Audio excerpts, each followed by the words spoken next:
नमस्कार, मैं कमलेश कबीर आपका एक बार फिर स्वागत करता हूं इस नए एपिसोड में। आज के इस एपिसोड में हम बात करेंगे रॉबर्ट वाड्रा की। आपको पता होगा, प्रियंका गांधी वाड्रा ने लोकसभा चुनाव लड़ने से पहले ही इनकार कर दिया है। अब उन्होंने खुद इनकार किया है या गांधी परिवार नहीं चाहती कि प्रियंका गांधी जो है वो चुनाव लड़े, और ऐसा आचार्य प्रमोद कृष्णम जो है वो पहले भी कह चुके हैं। और उसके पीछे का रीजन ये है कि लोग जो है, कांग्रेस पार्टी के जो कार्यकर्ता है, उनमें और कुछ नेताओं का ये मानना है कि प्रियंका गांधी में उनकी दादी इंदिरा गांधी की जो है वो छवि देखी जा सकती है, या हूबहू वो जो है उनके जैसी लगती है। और जहां उनके चुनावी मंच से भाषण की बात करें या बोलने की कला की बात करें, तो वो कहीं ना कहीं जो है वो राहुल गांधी से ज्यादा अच्छी मानी जाती है। और यही एक वजह है कि सोनिया गांधी नहीं चाहती कि प्रियंका गांधी राजनीति में आए, चुनाव लड़े, और उसका असर जो है वो राहुल गांधी की राजनीति पे पड़े। ये हम एक बात जो है वो इस पे कर सकते हैं। और उसकी दूसरी बात में हम आते हैं कि प्रियंका गांधी वाड्रा जो है वो चुनाव नहीं लड़ेगी, तो फिर उनका कांग्रेस पार्टी में रोल क्या होगा? तो कांग्रेस पार्टी में उनका रोल है चुनावों के लिए रैलियां करना, प्रचार करना। वो स्टार कैंपेनर की तरह काम करेगी। और इसकी झलक जो है वो आज हमने देखा कि पहले ही चरण में जहां राजस्थान की 12 सीटों पे चुनाव होने वाला है, तो प्रियंका गांधी, सोनिया गांधी, आज आपने देखा होगा मल्लिकार्जुन खड़गे, तो प्रियंका गांधी ने जो है वो राजस्थान में रैली की, जयपुर की जो रैली थी उसमें कमान संभाली। तो इससे आप अंदाजा लगा सकते हैं कि प्रियंका गांधी का राजनीति में कांग्रेस पार्टी के लिए क्या रोल रखा गया। लेकिन रॉबर्ट वाड्रा जो उनके पति है, इससे पहले 2012 में विधानसभा चुनाव में वो ऐलान कर चुके हैं कि पहले राहुल गांधी, फिर उसके बाद में प्रियंका गांधी, और फिर उसके बाद वो चुनाव जो है वो लड़ते हुए दिखाई देंगे और वो राजनीति में आ जाएंगे। लेकिन 2014 और 2019 के चुनाव की हम बात करें तो 2014 में अमेठी से राहुल गांधी के सामने चुनावी मैदान में थी स्मृति ईरानी, और बहुत ज्यादा अंतर से जो है वो स्मृति ईरानी हारती नहीं है। मतलब बहुत क्लोज फाइट जो है वो राहुल गांधी को देती है। उसके बाद में 5 साल के लिए स्मृति ईरानी जो है वो अपना डेरा डालती है अमेठी में, और अमेठी में 2019 में वो चुनाव लड़ती है, और 2019 में ही राहुल गांधी चले जाते हैं वायनाड। अब सबसे बड़ा जो सवाल है वो ये है कि राहुल गांधी भाजपा के प्रखर, जिसको हम कहें कि खिलाफ माने जाते हैं, वो भारतीय जनता पार्टी के शासन के खिलाफ जो है वो बोलते हुए आपको सबसे ज्यादा दिखाई देंगे, चाहे वो प्रधानमंत्री नरेंद्र मोदी को कोसना हो या भारतीय जनता पार्टी की नीतियों को। लेकिन अब राहुल गांधी की जो इमेज है वो ये बनती जा रही है कि वो राजनीतिक जो लड़ाई है वो भाजपा के साथ लड़ना चाहते हैं, लेकिन चुनावी मैदान में वो भारतीय जनता पार्टी का जहां शासन है या भारतीय जनता पार्टी जहां मजबूत है, क्योंकि भारतीय जनता पार्टी के हिसाब से हम भारत को दो भागों में हम देख सकते हैं, एक उत्तरी भारत और दक्षिण भारत। उत्तर भारत जहां भारतीय जनता पार्टी मजबूत मानी जाती है, दक्षिण भारत जहां भारतीय जनता पार्टी कमजोर मानी जाती है, क्योंकि उस दक्षिण भारत में लेफ्ट की जो विचारधारा है, वामपंथ की जो विचारधारा है, वो ज्यादा राजनीति में हावी है। तो ऐसी स्थिति में राहुल गांधी उत्तर भारत को छोड़ के और दक्षिण भारत का रुख करते हैं, वायनाड से वो चुनाव लड़ते हैं। और आपको पता ही होगा 2019 में, क्योंकि उनके जो है वो मुस्लिम लीग के बुलावे पे, ऑल इंडिया जो यूनियन है मुस्लिम लीग की, उनके बुलावे में वो 2019 में वायनाड जाते हैं, वहां से चुनाव लड़ते हैं। और उस वक्त चुनावी रैलियों में आपने देखा होगा कि मुस्लिम लीग का जो झंडा था वो पाकिस्तान के झंडे से मिलता हुआ दिखाई देता है। इसलिए जो है वो लगातार उनको ट्रोल किया जा रहा था, पाकिस्तान के झंडों को। और यही एक वजह थी कि मुस्लिम लीग के सहयोग से राहुल गांधी वायनाड से जीत के और लोकसभा पहुंच गए, और अमेठी चुनाव वो हार गए।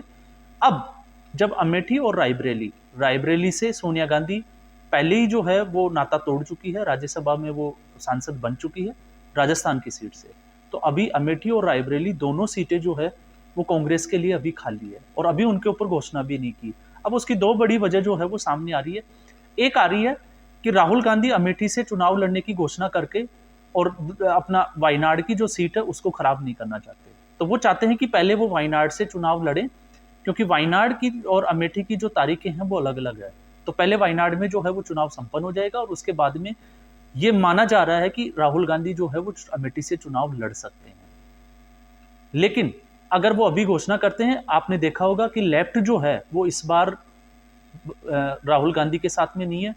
और दूसरा अगर हम बात करें तो ऑल इंडिया जो मुस्लिम लीग है वो भी पूरे मन के साथ में राहुल गांधी के साथ में वायनाड से दिखाई देगी। तो ऐसी स्थिति में राहुल गांधी के लिए वायनाड जो है वो इस बार मुश्किल हो सकता है, और भारतीय जनता पार्टी भी जो है वो केरला से बड़े जोर शोर से लड़ाई लड़ रही है। तो ऐसी स्थिति में रॉबर्ट वाड्रा को ये लग रहा है कि हो सकता है अमेठी या रायबरेली में से, क्योंकि उन्होंने इच्छा तो ये जाहिर की है कि वो अमेठी से चुनाव लड़ना चाहते हैं।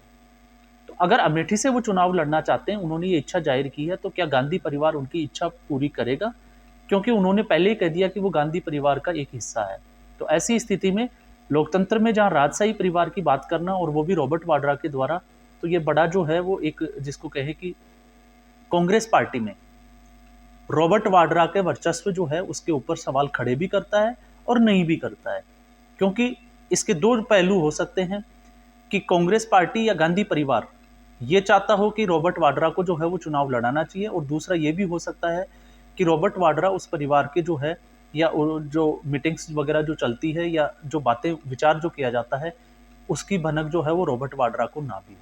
ये दोनों स्थिति जो है वो रॉबर्ट वाड्रा के बयानों से, क्योंकि रॉबर्ट वाड्रा का ये जो इंटरव्यू हुआ है वो हुआ है मानक गुप्ता के साथ। वैसे 24 जो है, न्यूज़ 24, वो कांग्रेस के ही एक नेता राजीव शुक्ला का जो है वो चैनल है। तो ऐसी स्थिति में जाहिर सी बात है कि उनका इंटरव्यू जो है वो उसी चैनल पे होने वाला है। लेकिन बात फिर वहीं आके रुक जाती है कि प्रियंका गांधी आखिर चुनाव नहीं लड़ेगी, तो फिर क्या रॉबर्ट वाड्रा जो है वो उनसे पहले चुनाव लड़ेंगे? तो ये संभावना जो है वो बहुत कम दिखाई देती है। अभी तक ये अंदाज हम लगा सकते हैं, अनुमान लगा सकते हैं कि अमेठी से जो है वो राहुल गांधी ही चुनाव लड़ेंगे। लेकिन फिर रायबरेली की बात जब आती है, तो रायबरेली में फिर कांग्रेस पार्टी किसको बलि का बकरा बनाएगी, ये जो है वो देखना बाकी रह जाएगा। क्योंकि अमेठी और रायबरेली दोनों ही सीटों से जो है वो कांग्रेस पार्टी या गांधी परिवार जो है वो अभी उसका नाता जो है वो टूट चुका है, ऐसा हम मान सकते हैं। पूरी तरह से टूटा है या नहीं टूटा है, ये वायनाड में चुनाव होने के बाद में हमें पता चलेगा कि राहुल गांधी वहां से अपना नामांकन भरते हैं या नहीं भरते। लेकिन रॉबर्ट वाड्रा ने जिस तरह से जो है वो इच्छा जाहिर की है, और प्रियंका गांधी जिस तरह से जो है वो जयपुर के रैली में जो है उनका आपने भाषण भी सुना होगा, तो ऐसी स्थिति में प्रियंका गांधी वाड्रा का यह तय माना जा रहा है कि वो चुनाव नहीं लड़ेगी। सोनिया गांधी जो है वो रायबरेली से पहले ही हट चुकी है, और राहुल गांधी जो है वो अमेठी से अपनी सीट को सुरक्षित नहीं मान रहे, इसलिए वो दक्षिण भारत में 2019 में ही चले गए। तो ऐसी स्थिति में अब जो है वो देखना ये होगा कि अमेठी से स्मृति ईरानी के खिलाफ चुनाव कौन लड़ेगा। राहुल रायबरेली का अभी जो है वो कुछ भी निश्चित नहीं है। लेकिन इस बीच खबर ये आ रही थी कि सुप्रिया श्रीनेत को जो है वो अमेठी या रायबरेली से चुनाव लड़ाया जा सकता है, लेकिन उसकी भी संभावना जो है वो बिल्कुल कम बताई जा रही है। क्योंकि कंगना रनौत के साथ उनकी कंट्रोवर्सी को देखते हुए अभी ये उम्मीद लगाना कि सुप्रिया श्रीनेत को कांग्रेस पार्टी सीट टिकट देगी या उनके ऊपर भरोसा जताएगी, ऐसा लगता नहीं है। क्योंकि कांग्रेस पार्टी की स्थिति अभी, अगर कांग्रेस पार्टी के नजरिए से देखें तो उत्तर प्रदेश में बहुत अच्छी नहीं है। उनकी सीटें जो है 2014 के बाद में सीटें तो गिरी रही है, लेकिन उनका जो वोट प्रतिशत है वो भी लगातार गिरता चला जा रहा है। ऐसी स्थिति में वायनाड से पहले सीट पे जो है वो राहुल गांधी की घोषणा करना हो सकता है एक जिसको कहे कि सेल्फ गोल कांग्रेस पार्टी की तरफ से हो जाए। क्योंकि कांग्रेस पार्टी मुस्लिम लीग को या मुस्लिम जो वोट है उनको भी नाराज नहीं करना चाहती, और सीधे तौर पे वो जो है वो हिंदुओं को भी नाराज नहीं करना चाहती। क्योंकि हिंदू विरोधी जो छवि है वो कांग्रेस पार्टी की बनती जा रही है, और अमेठी और रायबरेली दोनों ही सीटें जो है वो उत्तर प्रदेश जैसे राज्य में आती है, जहाँ पे आपने देखा होगा अभी भव्य राम मंदिर बना अयोध्या में, और उसका जो है वो पुरजोर विरोध किया उसके उद्घाटन समारोह का कांग्रेस पार्टी ने। तो ऐसी स्थिति में कांग्रेस पार्टी को भी ये अच्छे से पता है कि उनकी स्थिति दक्षिण भारत के मुकाबले उत्तर भारत में बिल्कुल भी अच्छी नहीं है। इसलिए दक्षिण भारत में जो है उनको लग रहा है कि कुछ हद तक वो जीत के जो है वो लोकसभा में पहुंच सकते हैं। लेकिन रॉबर्ट वाड्रा के आने से राजनीति में क्या ये अनुमान लगाया जा सकता है कि राहुल गांधी की जो छवि है, या हम कह सकते हैं कि राहुल गांधी के कोई कॉम्पिटिटर आ जाएगा? तो ये कहना बड़ा मुश्किल होगा, क्योंकि इससे पहले रॉबर्ट वाड्रा भी जो है वो राजनीति में सक्रिय रूप से जो है वो देखे नहीं गए। उनके भाषण कैसे होगा, उनका वो कैसे चुनाव, उनकी प्रक्रिया कैसी होगी, वो सारी चीज़ें जो है वो बाकी रह जाती है। लेकिन अगर वो आते हैं तो क्या वो राहुल गांधी के कॉम्पिटिटर बनेंगे? यही जो डर है वो कांग्रेस पार्टी के लिए अभी जो है वो बना हुआ है। तो ऐसी स्थिति में लगता नहीं है कि रॉबर्ट वाड्रा को जो है वो कांग्रेस पार्टी टिकट देके चुनाव लड़वाएगी। अभी तक उत्तर प्रदेश की जहां हम बात करें, जैसे बनारस में हमने बात की थी कि पहले एक कयास लगाए जा रहे थे कि प्रियंका गांधी वाड्रा जो है वो बनारस से प्रधानमंत्री मोदी को जो है वो चुनौती दे सकती है। लेकिन कांग्रेस पार्टी ने जो है वो इससे भी जो है वो हाथ खींच लिया, क्योंकि उनको लगता है कि राहुल गांधी के बाद में अगर प्रियंका गांधी भी चुनाव हार जाती है तो फिर गांधी परिवार की छवि ये बन जाएगी कि लगातार जो है वो चुनाव हारने वाले, और कांग्रेस के लिए जो है वो असहजता की स्थिति आ जाएगी। तो आज के एपिसोड में बस इतना ही। फिर हम एक नए एपिसोड के साथ हाजिर होंगे। तब तक के लिए नमस्कार, धन्यवाद।